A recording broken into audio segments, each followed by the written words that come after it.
Hello friends, welcome to my channel Raji Kalyan 9488 వల్ల కొబ్బరి లడ్డు ఎలా తయారు చేసుకోవాలో చూద్దాం. ఇది వెయిట్ లాస్కి బాగా ఉపయోగపడుతుంది. మనకి వెయిట్ లాస్ చేసేటప్పుడు మనకి స్వీట్ క్రేవింగ్స్ వస్తాయి కదా, అలాంటప్పుడు ఈ లడ్డు తిన్నారంటే మనకి వెయిట్ పెరగము, హెల్త్ మంచిది.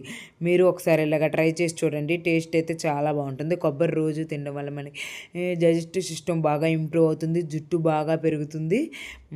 మనం ఈవినింగ్ స్నాక్స్ టైంలో రోజుకు 2 లడ్డూలు తినేసామంటే సరిపోతుంది. స్వీటు తిన్నట్టు ఉంటుంది, లడ్డు కూడా మనకి హెల్త్ మంచిది. మీరు ఒకసారి ఇలాగ ట్రై చేసి చూడండి. ఫస్ట్ ఒక డ్రై ఫ్రూట్స్ వేసి పక్కన పెట్టుకోవాలి. కొబ్బరి కూడా కొద్దిగా అదే నెయ్యిలో వేగిన తర్వాత బెల్లం కూడా వేసి పాకం వచ్చేదాకా ఉంచుకుని మళ్ళీ లడ్డు చుట్టేసుకోవటమే, అంతే, రెడీ అయిపోతుంది. చాలా ఈజీగా సింపుల్గా ఇంట్లోనే చేసుకోవచ్చు.